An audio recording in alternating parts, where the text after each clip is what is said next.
I haven't seen one this size. We're about 80% utilization on the 80? painting. Yeah. 80.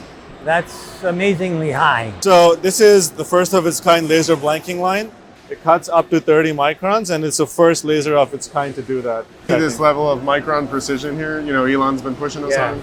You can see some of these 0, 7 microns, 15 microns, 26, 2, 26. These are pretty intense levels of precision. I think we have the world's fastest, first only high-speed A-class surface stainless press. So roughly 600 an hour at 100%.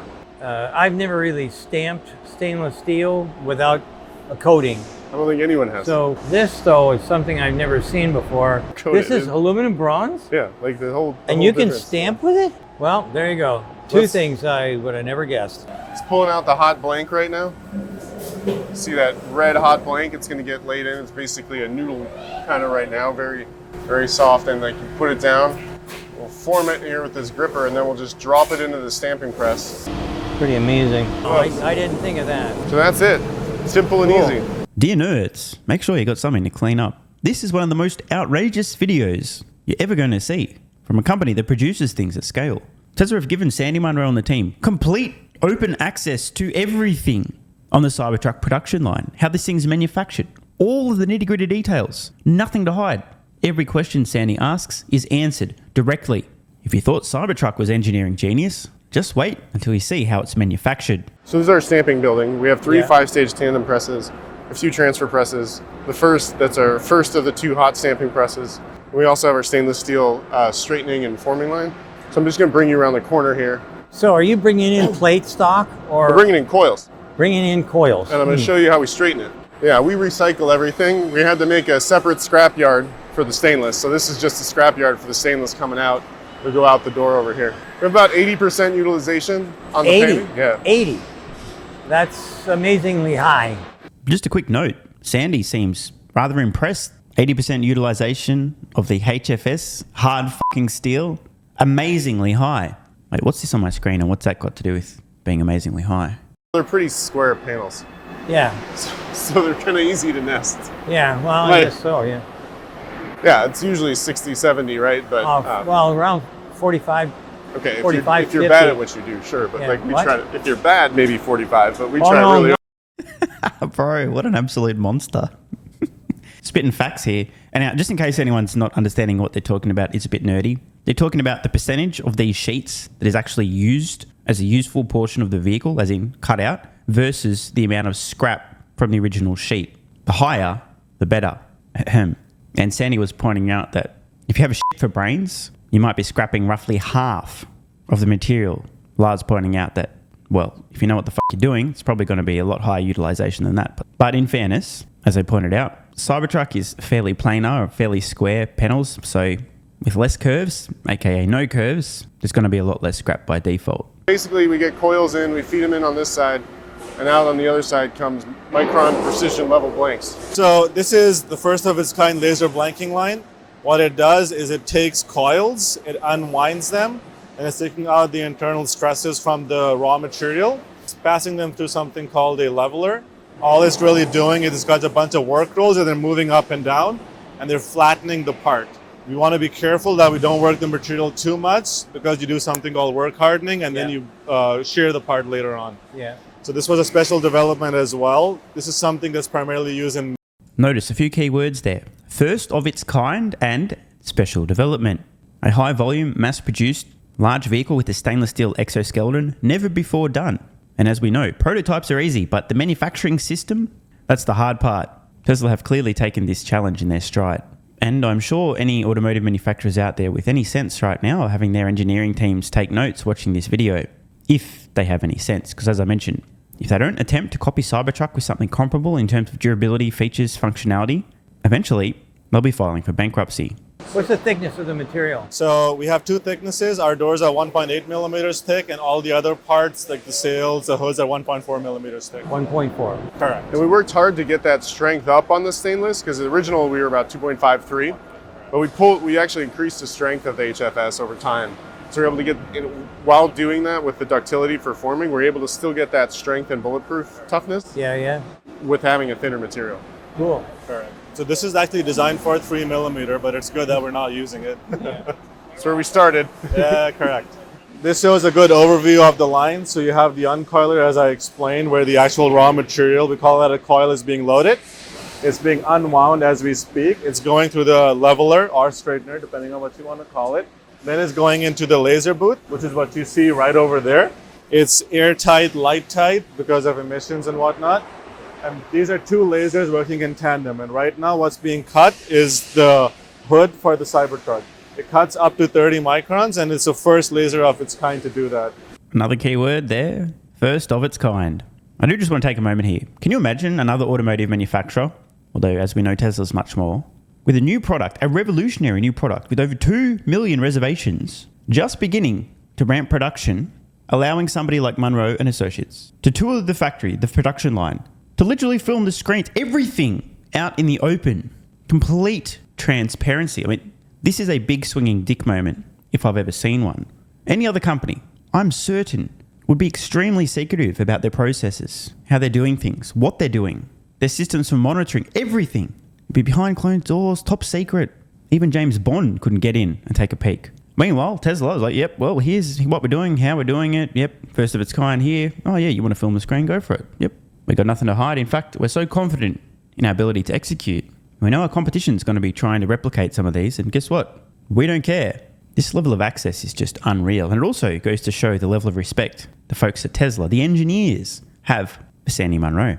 So we actually have different coils for different products. So what we really do, and what's beautiful about this line, is if you think of a fender, normally on a 2D flatbed, yeah, you can get two fenders, but this gives you tighter nesting. So you can get a fender after a fender after a fender, and you can optimize the width. So this improves the scrap utilization for the overall. So does that mean that the coils are tuned to the parts? Correct. Okay, and that's why you don't have to weld anything together. Correct. Okay, good. So because once more, as you saw in the laser, everything's being cut on one sheet. So the good parts, like I said, are being separated. The bad parts actually go right down there. And that's what you see going underneath and then going up into that scrap house. Scrap. Correct. Scrap in there. Yeah. Correct. And then if you go all the way down, You can see we're stacking them here, and this is how we transfer them. so right now that's that the one's next being one. used. Correct. This one for show. This one's right here. So what am I looking at here? This is You're just the basically storage. just carting them, right? Bringing it together. Correct. So overhead conveyor belts, parts actually come And then through. come see it drops one, Yeah. and we just stack them up. It's very important the only thing that really can scratch HFS is HFS. That's right. So we got to be careful when we put it down that we're not rubbing it against each other. Yeah. That's one of the other things that most companies will have the stuff coated. It'll have a plastic film, and you don't. Forgot about that for a second. And then we have a measurement system. So we're producing hoods. So typically we have a periodic quality check. So we'll take the part, put it on here. It's just a nice fancy 2D light scanner. And what it does is it compares the cat that we're cutting to in relation to what we're actually measuring. So it's like a giant optical comparator. So just watch your eyes, everyone. Yeah, it's gonna turn on. Yeah. Takes a picture. Hopefully my arm didn't get in the way. See this level of micron precision here. Elon's been pushing us on. You can see some of these 7 microns, 15 microns, 26, 2, 26. These are pretty intense levels of precision. Massive understatement in terms of pretty intense levels of precision. This is next level. Now just take a moment to put yourself in the shoes of a company like Ford, General Motors. If you have any sense, you see Cybertruck, you know there's over 2 million reservations. You've seen the search interest. You've seen the price points, the specs, and thinking to yourselves, yeah, we kind of need to copy this. 2 million is a lot more interest than we thought. Imagine the conversations, Jim Farley talking to some of the engineers over at Ford. Oh, hey guys, do you think you can figure out how to cut our own hard fucking steel, which we need to invent, with such extreme precision? I know this is super nerdy and down in the weeds, but bro, this cannot have been easy to accomplish, nor will it be easy for any other company to replicate. Okay, good. So this is our die storage area, and I asked them to open up because the inner panels are also stainless, but they're formed, right? Because the best way to get section is to have an inner and outer, right? You get a lot more section. So forming stainless as an A surface is kind of hard because you get, drag marks, whatnot. And so we had to work really hard on this process as well. This is our front door inner. It's 2 out die. And you can see this coating, it's a Yeah. Well, we went through a lot, aluminum bronze coating here in the inserts to make sure that we don't get those drag marks on the stainless itself. And like, I think we have the world's fastest, first only high-speed A-class surface stainless press. Another low-key flex. I think we have the world's first and only. He obviously knows it's the world's first and only. Notice the look on Sandy's face, currently just processing what's going on here. Amazing. So roughly 600 an hour at 100%. Again, this is the front door inner, like Lars stated, dual. And then this is The out lower top, half. This is our draw. In the upper half. Wow, that's pretty nifty. I've never really stamped stainless steel without a coating. I don't think anyone has. So, wow.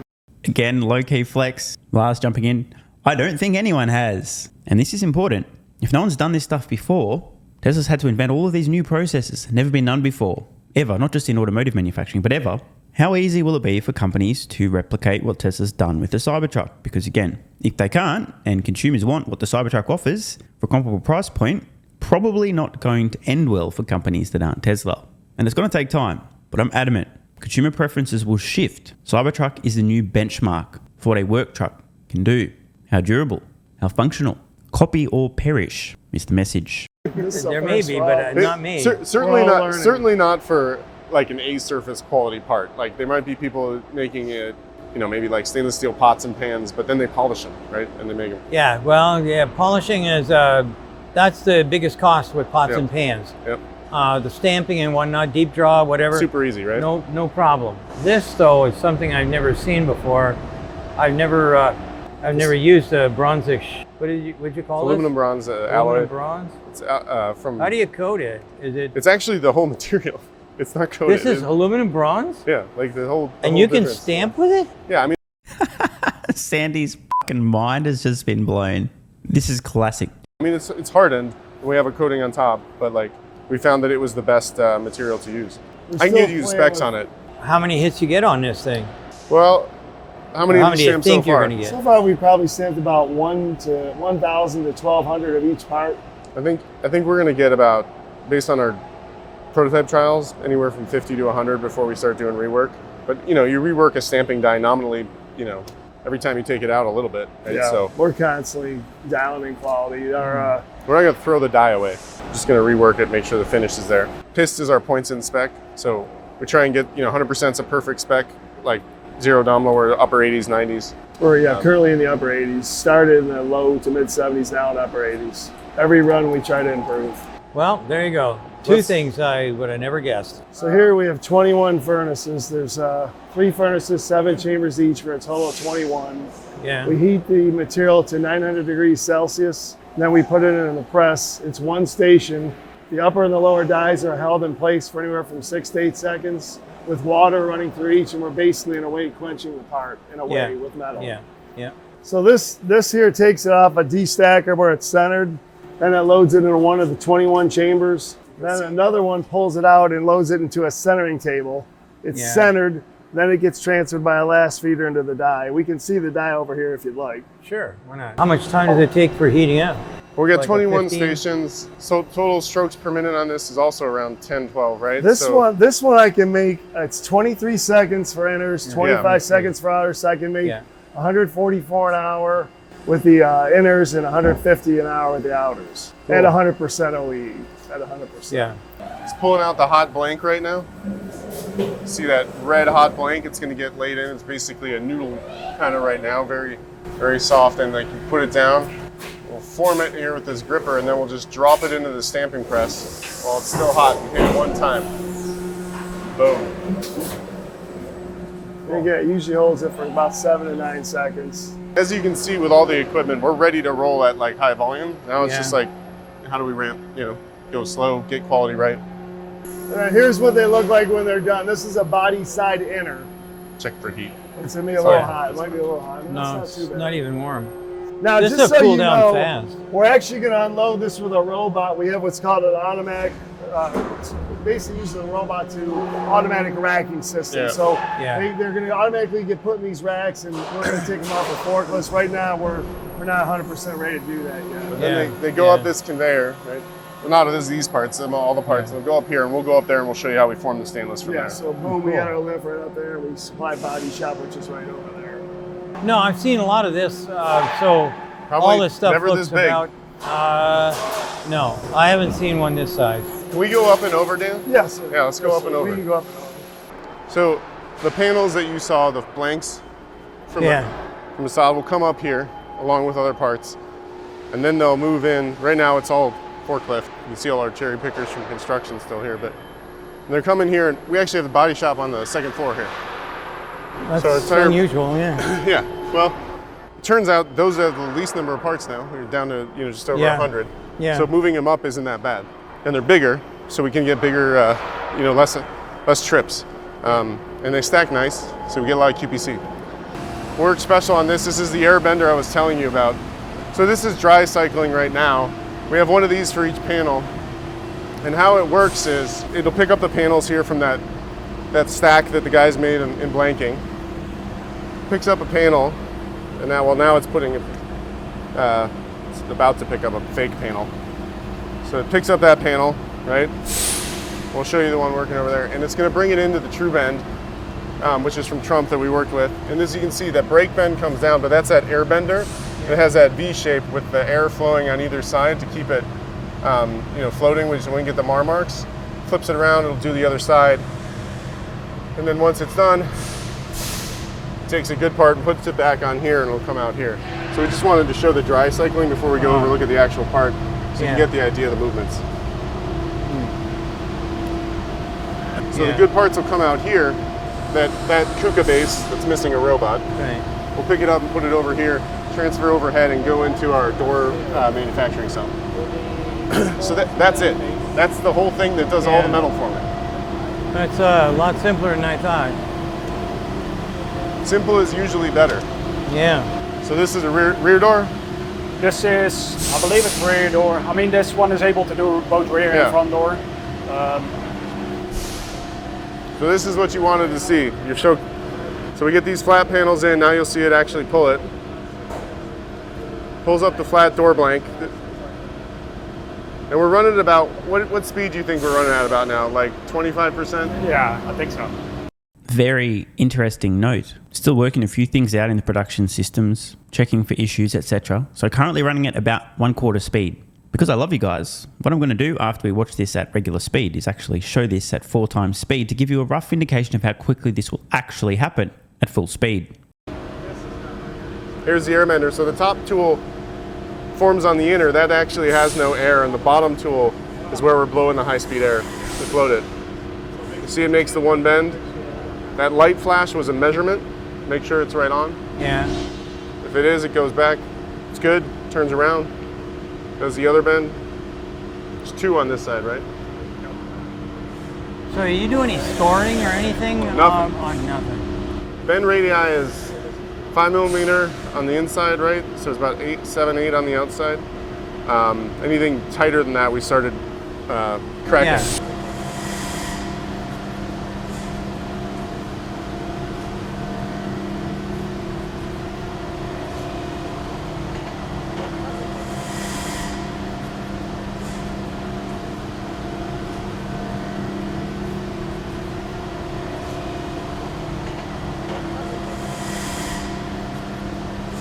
And here we have the robot. Oh, very good. Not quite ready, but Wow, that base is huge for the size of the robot. hey, thanks for staying late, guys. Appreciate it. So we get the panel out, and this is ready. As I said, right now we're putting them in the racks. This is the inner bend. You can see we get a little marring here, but obviously it's B class, right? It's inside it's maybe gray zone. What I was concerned about, or what I was thinking about, was just the outside bruising, not the inside. Yeah. I don't care about it. Pretty amazing. By the way, these are 1.8 millimeters thick. These are the Yeah. full real And then bulletproof. everything else is 1.4 millimeters thick, Yeah. other than the domes. Yeah. Well, you need that extra for the machine gun. Yeah. Well, the 1.4 is actually pretty bullet resistant too. Yeah. But this is actually takes about 75% of the side crash loads just through the panels itself. And so, we wanted that extra thickness for the stiffness. So in case you missed that, the reason that the door panels are a little bit thicker is for crash safety. As you'll know, Tesla's #1 priority on on their products. It has been since day one. Isn't performance, isn't infotainment, isn't software, isn't efficiency, isn't range. It's safety. The laser booth, because the exterior surface was the most critical, right? We didn't want to get any burn through, mark through, see Right, through. yeah. So You don't want a blue mark either. So the tolerances have to be basically micron level precision. Yeah. In order to get the two together. So this is a part as it comes out, and you can see the laser welds coming here. So we actually clamp down on all the corners, and the laser welds go all the way around the perimeter. And what that does, I should really. I already got it now. Close. I didn't think of that. So it comes around the perimeter. It actually bends this in just ever so slightly, gives it a little roundness. Helps with the A-surface light coming off the side, so you aren't edge to edge. You got a little tip. But we don't get it. We had to work, I don't know, for months on the current and the heat that's going in, so we don't get burned through with tolerance and whatnot. Trail off. But that's it. It's that simple, and we're done. So we come out of laser weld. We go into a holding cell because we have buffer, basically just a buffer. And then we come over here to finishing. So all these lines are integrated together by Bernard's team and the guys, because actually every station, you can even see with the robots here, finishing station as Kuka, welding station as Fanuc. They're actually from different companies because we like to spread it out to people that are good at what they do. Right, and so then we come in here to finishing. So from welding, we drop it in our handover stand there. Robots will pick it up, drop it in a stand, and we got robots on the other side. They have like a buffing pad. You see on the bottom of that head that's like inside the shape here, you see it's two Brillo pads basically. Yeah. Hanging down there. Actually three, right? Three across. And all that does is very lightly goes across, back and forth. Yeah. It does a couple of runs over the complete door, and then they use a different type of pad for the other robot, and then this is a completed part after finishing. This is what it looks like, done and done. And then that final cell in the closed door, that's where we ablate do the laser ablation. So you can see the fish bowls, and we do the same thing on the laser weld just to clean it up. Yeah. But these are all exposed in the end. There's no paint, there's nothing. That's what we got. Yeah. So right now these get racked and then brought down to general assembly, but eventually they'll just flow straight down through an elevator. So this whole process runs at a cycle time about 40 seconds when we're at full speed. And we could go faster, but 40 seconds. Yeah, 40, 80 seconds. Because I was going to say 60 seconds seconds per is line, normal. but I mean, this one is about 60. Something. 60 something would be about what I would guess. Because you really don't. Because when I went through this factory the first time for the Model Y, that's running at 42 seconds. Yeah, that's why I meant the model. And the same thing as the what do you call it? Berlin factory, 42 seconds. This one's a little slower, just on volume. No, you don't need. You don't have to run. Space we don't need. Right? Well, that and the fact that why wear out the equipment? Yep. 40 seconds. That's working. That's working on machines pretty hard. 60 seconds. They aren't even. I mean, really, they're not breathing hard. So that's it. Simple and easy. A truly outrageous level of transparency for Tesla's next generation manufacturing techniques. Many firsts, never been done before, never been done at this scale. No one's got this, no one's done this. We had to invent this. This is the first in the world, blah, blah, blah. You heard it all. And as I mentioned, what a big swinging dick moment for Tesla. Just give Sandy Munro complete, open, transparent access. They walk through the entire production system for Cybertruck. Everything. Want to see the original? Check out the link in the description. It's excellent. Total nerdgasm. This video featured some highlights, some key moments. But the ball's on Tesla to give complete open access. Here's how we do everything. Here's what we're doing. Just goes to show how confident they are in their ability to scale production and to continue innovating. And did you note throughout this discussion, Sandy Munro asking very specific questions. How many seconds? How much this? Not once did any of these guys say, I'm not sure if we can answer that. Are we allowed to? They just told him. Unbelievable. We also heard that based on the current rate of production, the output, there's a lot of wiggle room to speed up output on this existing line, should Tesla wish to. And between you and I think they're probably going to have to, because 2 million reservations to get through, more than 1 million of those will be in the US alone. That's a lot of Cybertrucks to produce and deliver. Want more content? Early access? A bunch of perks? Click the links in the pinned comment. AG1 has given me a massive, meaningful boost in energy, allowing me to do a lot more every day, including using my brain more and using my body more. I highly recommend you guys and girls check it out. It's an excellent way to fill in nutritional gaps. It's got 75 high-quality vitamins, minerals, and whole food source nutrients, plus prebiotics and probiotics and digestive enzymes and adaptogens to help you deal with stress. Plus, if you click the link in the pinned comment or head to drinkag1.com/SMR, you can get yourself a 1-year free supply of vitamin D3 and K2. But don't take my word for it. Here's what some of you guys and girls have to say. AG1 has changed my life. I was, as you described, treating myself like a circus, ate like trash, rarely exercised, used alcohol as a stress crutch, cannabis also. AG1 is what gave me the kick in the ass, got me back to the gym, motivated me to do more for myself, family, my business, etc. Keep doing what you do. Now, I know there's some skeptics, the same kind of people who think Elon Musk is a fraud, reading this going, what do you thought? There's no way that's possible, bro. It must be a placebo effect. Believe it or not, this is a recurring theme. If you give your body everything it needs to feel and perform its best, including having a lot more energy, you'll need ways to use that energy. For me personally, that includes more exercise, moving my body more social activity, and more cognitively demanding tasks, including producing a ton of exclusive content over on Twitter and on Patreon, plus my daily YouTube uploads. The proof's in the pudding. On to another testimonial from a viewer of this channel. SMR, you asked me to provide feedback on AG1. Here it is. It has helped with mental acuity, stamina, and intestinal waste management. Can't read between the lines. Certainly helps with regularity and digestion. That's what the digestive enzymes are for. It has also dramatically reduced my cravings for sugar. You guys need to stop eating sugar. It's fucking poison. I'm 50, 5'9", and overweight, aka a fat motherfucker. I think that's a technical term for overweight, isn't it? Is it fat motherfucker or obese? I can't remember. I average 100 hours a week in the West Texas oil fields as a safety supervisor. Jesus Christ, dude. No wonder you're struggling to keep your weight under control. 100 hours a week. Brutal. It has helped me lose weight.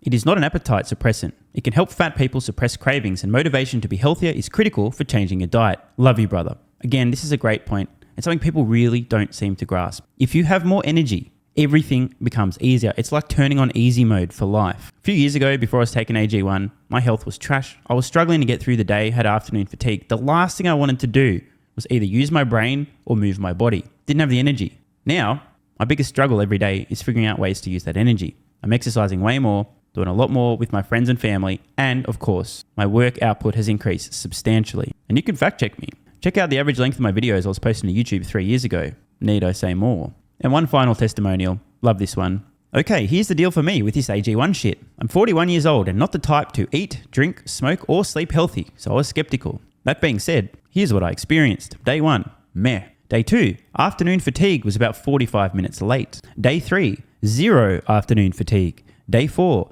0 afternoon fatigue plus extra energy. Day 5, again, 0 afternoon fatigue plus energy, wondering, what the fuck, really? See, this is the thing, right? The results for many people are just almost too good to be true. This is the same experience I had. My afternoon fatigue just vanished out of nowhere. I'm like, wait, what the fuck? Why am I not tired in the afternoons anymore? Surely, it's not that AG1, is it? Turns out it was. Day 6 and 7, same thing. Day 8, same thing. Plus, I had the want to get things done around the house that I normally would slack off and not get done. Again, the point, extra energy, you'll need to use it, you'll find ways to use it. Day 9, 10, and 11, and today is day 12. I fucking love it. So however you managed to get me to buy it, I'm so glad you did. Thank you so much, SMR. It really changed me so far. Guys, this shit really works. Just try it. By the way, this is the reason I continue to relentlessly promote AG1. A lot of people get real fucking mad in the comments. Oh my God, snake oil salmon's sold out. Oh my God, he's a scammer. This is fraud. But constantly, I'm pretty sure everyone making these comments is also currently short Tesla stock. I'm not particularly concerned about people having a negative perception, those folks suffering from small brain syndrome, still living in my bum's basement syndrome, etc., writing mean comments, claiming AG1's a scam or it doesn't work. I mean, bro, when I get feedback like this is what keeps me going. Just try this stuff for a month, and if you don't get these results, get your money back. See, it's a literal no-brainer. It's an IQ test at this point in time. Testimonial after testimonial after testimonial like this. Get your money back if it doesn't work. Just try it for a month, and if it doesn't work, get your money back. Today's the day. It's finally time. Be like this guy who was a massive skeptic, but finally, after 1,000 promotions in a row, caved in, tried AG1, and has results like this. Head to drinkag1.com/SMR or click the link in the pinned comment, and please, let me know how you're feeling in a few weeks' time. Now, if you'll excuse me, time to put my extra energy to good use. I'll be recording some more exclusive content for Patreon and my Twitter subscribers. So click the links in the pinned comment. See you over on Twitter and or Patreon, and don't forget to grab your AG1. Love ya.